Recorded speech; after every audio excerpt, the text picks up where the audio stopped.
What's up? I'm Seb. Welcome to my channel. To live is to suffer. Today I'm going to be reviewing Joe Rogan, and he is going to be talking about discipline and laziness. So the channel is all about helping men to become real men. So let's get into this right now. Or you're done, always procrastinating, always not doing the right thing, and then one day you're an old man. Yep. And you look back and go, God, I could have been great. Yep. I could have been great. There's people out there that are just working harder than everybody else. There are people out there, I like the way he says it, that are just working harder than everybody else. I feel what he's saying. There are people out there that are working for greatness. If you want to be a great man, this channel is going to teach you how to be a great man. And the only way to do that is to work harder than everybody else.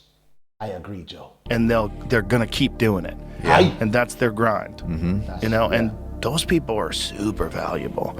Those people are so valuable. The Marvin Haglers of the world, the Rocky Marcianos of the world, like those are very, very valuable people. Yeah. Because they change everybody's perspective of like what's possible, what to strive for, and what it takes.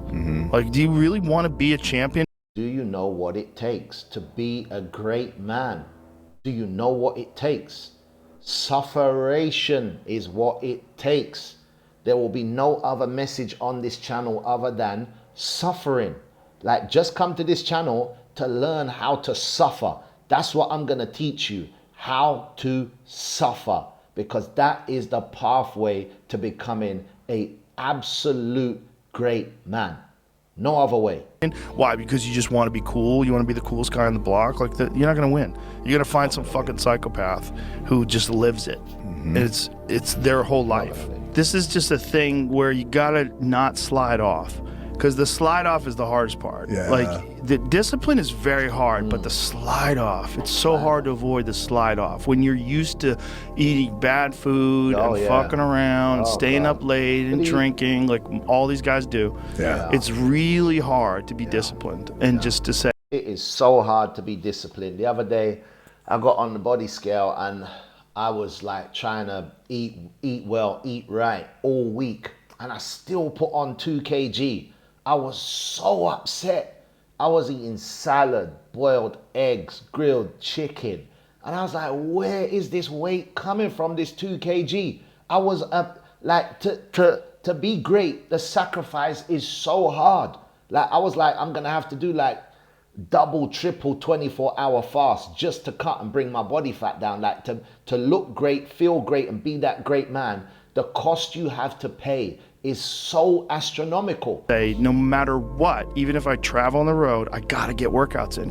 Fuck your motivation. Fuck your motivation. You need discipline. Because motivation's not there every day. I'm missing motivation most days. Wow, Some really? days, sometimes I got motivation. Some days I'm like, fuck yeah, today I felt good. I can't wait to get to the gym. But a lot of days, like, gotta get to the gym. And then once I get going, then I feel great. And I feel great when it's over. But I never not feel great after a workout. After a workout, I always feel great. But going into that workout at 5 a.m. when I wake up and I'm walking into the gym, it is punishment, man. Absolute punishment. it's that beginning part that's hard because your body wants to stay comfortable. It's just hard when you're when you're not where you want to be in life, and if you're listening to this and you're just not satisfied with your position in life. It's hard to think that way. All you want is that thing, but you gotta somewhere along the line figure out how to enjoy yourself. Somewhere along the line, figure out how to just go as hard as you can. Yeah, you have to take your pleasures where you can along this sufferation timeline. Learn to take your pleasures where you can. I agree. But also enjoy it. Try to enjoy it, because that change. Enjoy your backside. There ain't no enjoyment to becoming great. No, there ain't no enjoyment. Don't lie to them. Don't lie to them, Joe. How can you enjoy suffering? There's no, you've got to be like devoid of your senses to be like, I'm having such a great time. while I'm suffering along this journey of greatness. There is no great time. There's no great time. Like, don't do this if you want to have a great time. Do this because you want to be the absolute best.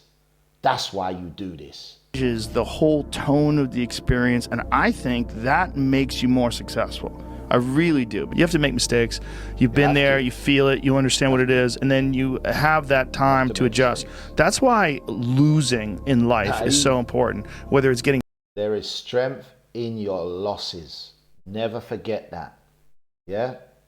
You only lose if you lose the lesson. That's when you lose. Yeah? You win and you learn. You win and you learn. You never lose. You only lose when you lose the lessons along the way. And if you find strength in your losses, you will never, ever lose, young man. Let me tell you that from now.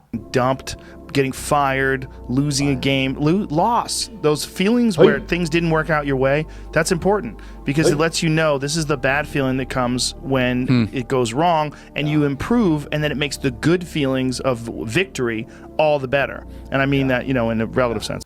Victory can only taste sweet after you know what it feels like to lose. Like even getting good at something, forget about victory, like making a terrible book that gets rejected by every publisher and then writing a really good one and people accept it and you're like, fuck, I got better.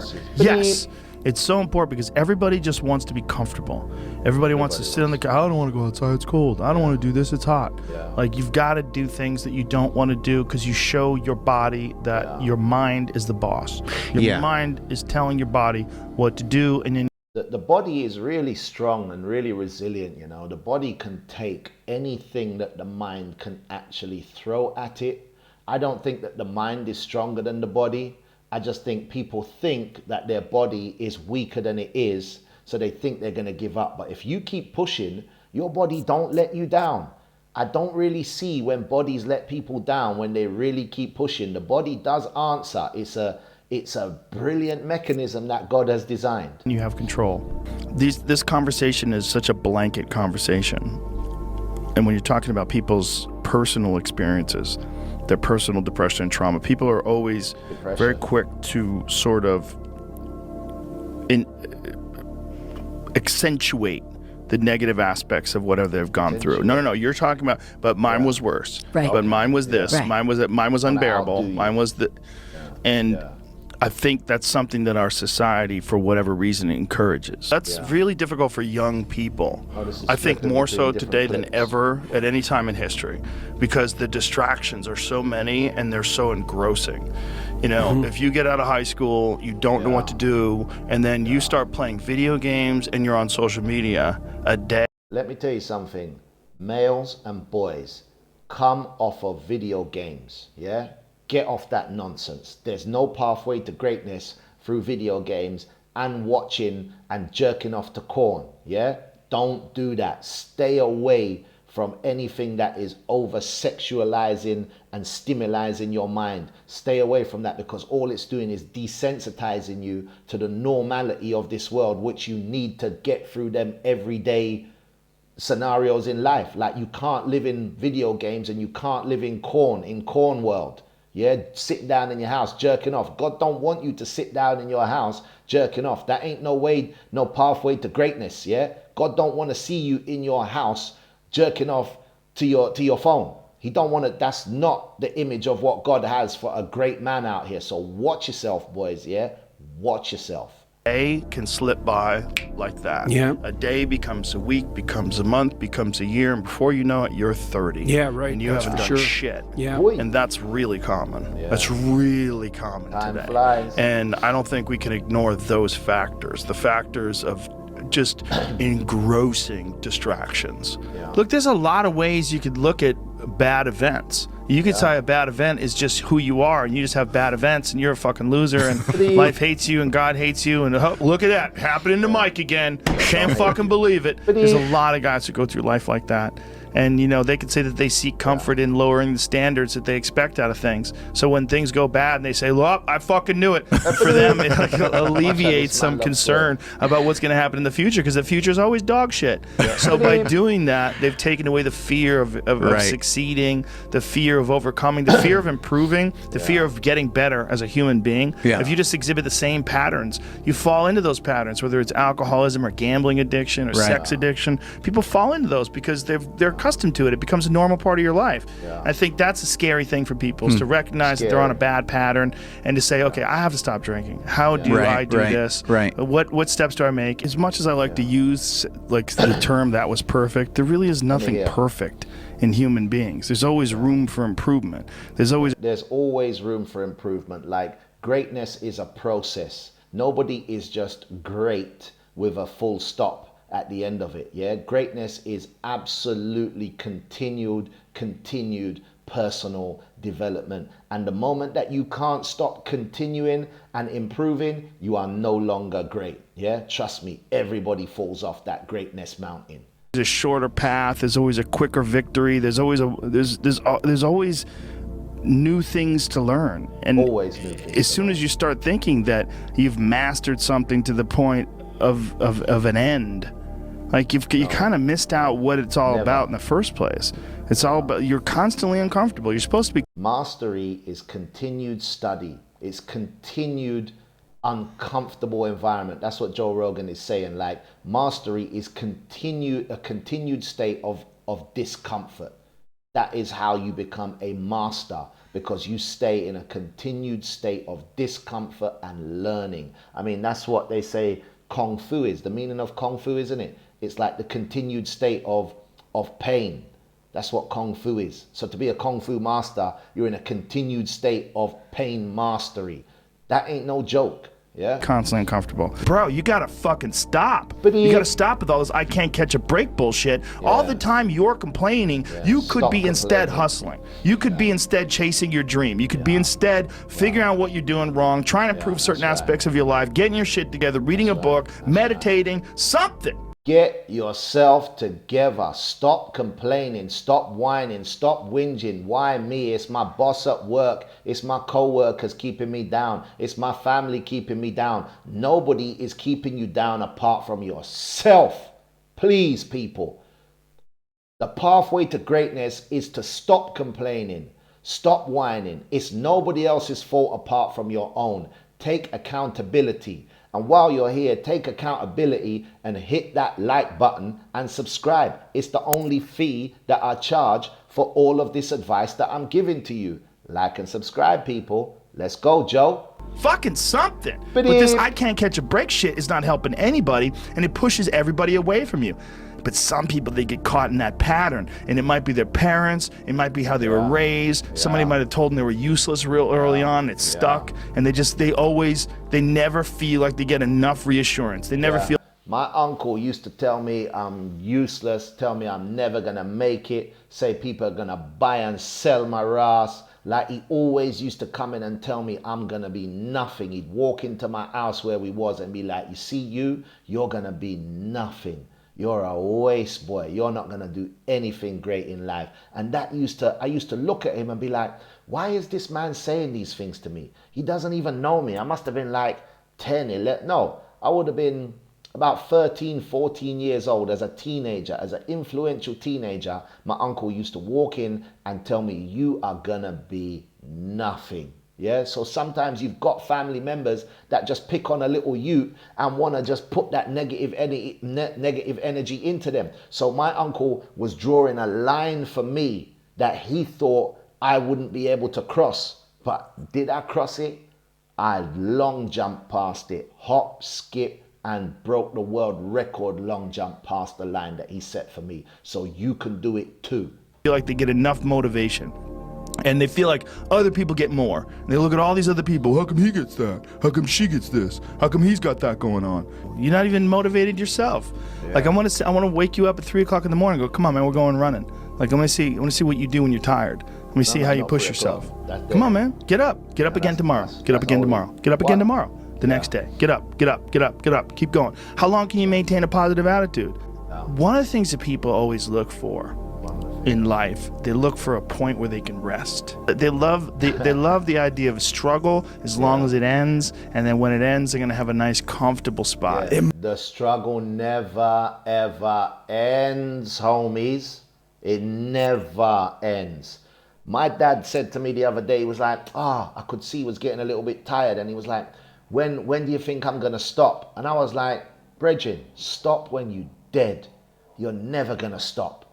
This is never gonna be over. Our struggle is never going to be over. It's only gonna be over when we go down for the dirt nap. That's when we rest. That's when I'm gonna rest, when I go down for the dirt nap. Until then, I'm pushing every single day for greatness. Every single day. You should too. Must end. Yeah, the suffering must end. Yeah, you should relax, man. You've done so much. That's right. You've really done so much. But the idea of reaching this golden year it's a very flawed idea, because it's an idea that you're gonna work hard, but then you're gonna reach the finish line. But there's no finish line. It doesn't exist. But people don't understand you. Every time we have a finish line, we extend the finish line. Every time we see that the finish line is near, we extend that finish line because we push ourselves continually. That is what great people do. We never want to get to that finish line, ever. We hate the finish line furthermore. The finish line means it's over, and the fight is over, the war is over. And what are we going to do when we're warriors out here? Who are we going to fight when the battle's over? We want the finish line to be never, ever, just so far in the future that we never, ever reach it. But then that makes us great, because we're continually trying and pushing to get to that never reaching finish line. It's like the carrot on the stick in front of the donkey. We're always trying to bite that carrot, but we can never get to that carrot. That carrot is the finish line, people. Misunderstand you, or they purposely misinterpret the way you're living your life. You're trying to understand your mind in a way that very few human beings ever get to understand their mind, because you're taking your mind into these terrible, dark places all the time, and you're trying to pull things out of that.